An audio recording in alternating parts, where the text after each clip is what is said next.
Hi everyone.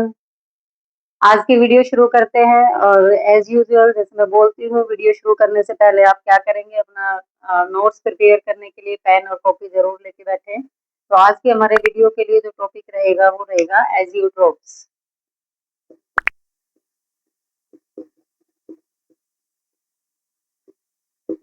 तो first of all आपको ये पता होना चाहिए कि एजियोट्रोप्स होते क्या है। तो एजियोट्रोप्स एक्चुअल में क्या होता है, जो ये वर्ड है एजियोट्रोप, ये एक ग्रीक वर्ड है जिसका मतलब होता है boil without any change। Means जो एजियोट्रोप हमारा होगा उसका जो कंपोजिशन होता है वो क्या रहता है, सेम रहता है। कंपोजिशन का मतलब क्या है, यहाँ पर सॉल्यूट एंड सॉल्वेंट की जो कंसंट्रेशन है वो क्या रहती है, यहाँ पर सेम रहती है। तो इसी को क्या कहते हैं हम, एजियोट्रोप्स। अगर इसकी डेफिनेशन देना चाहे तो डेफिनेशन क्या होगी एजियोट्रोप्स की, आ solution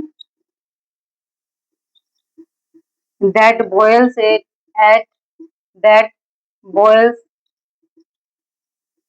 at constant temperature without any change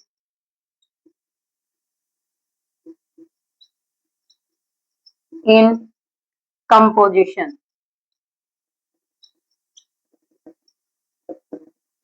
या इसके लिए हम ये भी कह सकते हैं कि solution that boils at constant temperature with same composition. इस without any change in composition के साथ इस जगह हम क्या लिख सकते हैं, विद सेम कंपोजिशन।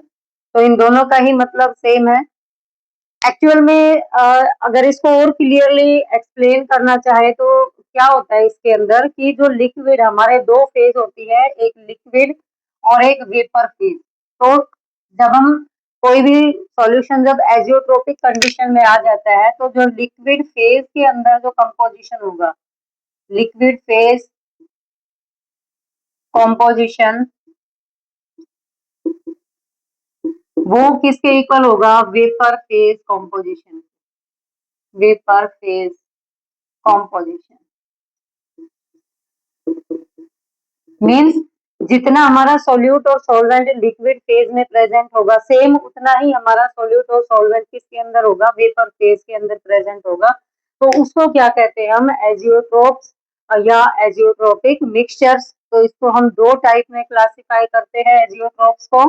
फर्स्ट जो हमारा होता है वो होता है minimum boiling azeotropes and second one is maximum boiling azeotropes. तो फर्स्ट वन क्या है हमारा, minimum boiling azeotropes and second one is maximum, second one is maximum boiling azeotropes. तो इनको वन बाय वन करके देख लेते हैं, मिनिमम बॉइलिंग एजियोट्रोप्स क्या होता है और मैक्सिमम बॉइलिंग एजियोट्रोप्स क्या होता है। तो कॉपी पेन लेके लिख रहे हैं ना सारे, अगर नहीं लिख रहे हैं तो प्लीज मेरी रिक्वेस्ट है अपने नोट्स बनाने शुरू करें। तो मिनिमम बॉइलिंग एजियोट्रोप्स का मतलब क्या होता है कि इसके अंदर जो सॉल्यूशन का जो वेपर प्रेशर होता है, या ये कह सकते हो boiling point of solution is less than boiling point of pure component.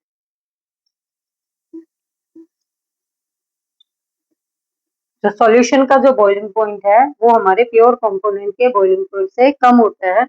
तो जो सॉल्यूशंस होते हैं, जो रॉल्स लॉ में पॉजिटिव डेविएशन शो करते हैं, the solutions showing positive deviation from Rawls law, वो किसके अंदर आएंगे? मिनिमम बॉइलिंग एजियोट्रोप्स के अंदर। तो इसके अंदर एक एग्जांपल लेके हम इसको डिस्कस करते हैं। मिनिमम बॉइलिंग एजियोट्रोप्स के जो इथेनॉल होता है, जो मेन कंपोनेंट होता है इथेनॉल, और ये मेन कंपोनेंट किसका होता है? वाइन का। जो डिफरेंट वेराइटी ऑफ वाइन होती है उनका मेन कॉम्पोजिशन होता है। तो ये इथेनॉल एक्चुअल में क्या होता है, इसको बनाते कैसे हैं? By fermentation of cane sugar juice और अदर सोर्सेज भी होते हैं, जैसे ग्रेप वाइन होती है तो वो ग्रेप जूस को फर्मेंट करके बनाते हैं, और इसके अलावा और भी बहुत सारे ऑप्शंस होते हैं। तो यहाँ पर जब हम इसको फर्मेंट करते हैं तो इसके अंदर जो कंपोजिशन हमारा आता है फर्मेंटेशन के बाद, उसके अंदर क्या क्या होता है? इथेनॉल होता है प्लस वाटर होता है। इथेनॉल और वाटर होता है, तो इसको हम सेपरेट आउट कैसे करते हैं? इथेनॉल को वाटर से कैसे सेपरेट करते हैं? तो इसके लिए एक मतलब डिस्टिलेशन एक प्रोसेस होता है। डिस्टिलेशन में क्या करते हैं हम? जो हमारा लो बॉइलिंग लिक्विड होता है, यानी जिसका जो बॉइलिंग पॉइंट कम होता है, उसकी वेपर्स पहले बन जाती है, उसको हम कलेक्ट कर लेते हैं। तो यहाँ पर जो मेथड होता है वो होता है fractional distillation. Fractional distillation method से हम इसको सेपरेट करते हैं। लेकिन जब इस सॉल्यूशन का कंपोजिशन, इस सॉल्यूशन का जो मेन जो हमारा कंपोजिशन है, जब 95% आ जाता है, 95% इथेनॉल, इसका मतलब क्या है? हमारा 95 ml, अगर हमारे पास टोटल 100 ml है तो टोटल 100 में से 95 ml हमारा क्या होगा? इथेनॉल होगा, जिसका फॉर्मूला C2H5OH भी होता है, और 5 ml हमारा क्या होगा? H2। तो ये हमारा एक कांस्टेंट बॉइलिंग मिक्सचर बन जाता है, यानी ये एक एजियोट्रोप्स में कन्वर्ट हो जाता है। फिर आप इसको चाहे कितना ही बॉयल करते रहो, इसके कॉम्पोजिशन को हम चेंज नहीं कर सकते। इसका सेम कॉम्पोजिशन लिक्विड और वेपर फेज के अंदर सेम कंपोजिशन रहेगा, यानी 95 ml इथेनॉल रहेगा 100 में से, और 5 ml क्या रहेगा? H2O।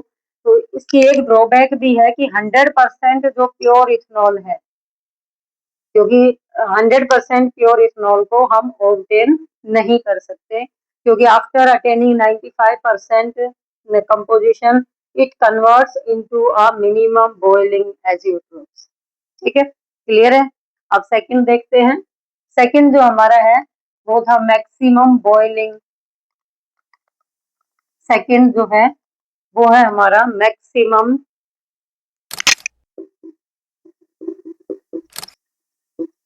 Boiling azeotropes.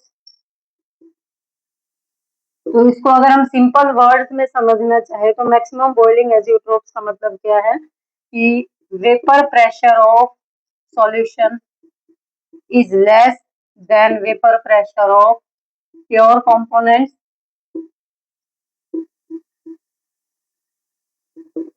और ये भी कह सकते हैं boiling point of solution is more than boiling point of pure components. ठीक है, तो जो इस टाइप का जो हमारा सॉल्यूशन बनेगा वो किसका एग्जांपल होगा? मैक्सिमम बॉइलिंग एजियोट्रोप्स का। तो इसके अंदर एक एग्जांपल आता है 68% HNO3।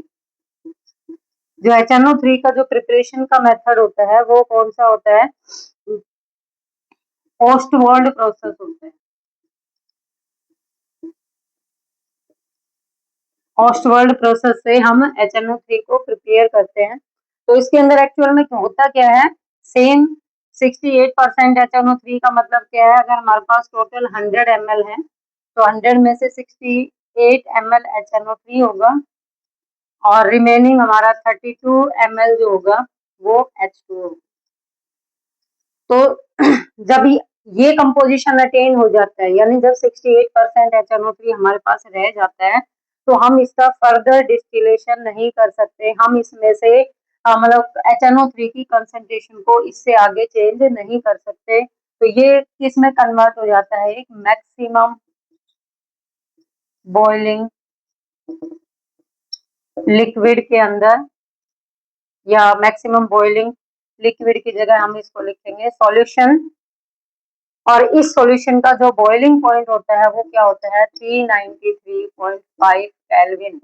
ये कॉन्टिन्यूसली विद सेम कंपोजिशन इसी टेम्परेचर पर बॉयल करता रहता है। तो ये किसका एग्जांपल है, maximum boiling azeotropes. I think आज का ये छोटा सा टॉपिक आपको समझ आ गया होगा। अगर आ गया हो तो इसके नोट्स जरूर बना लेना। Thank you.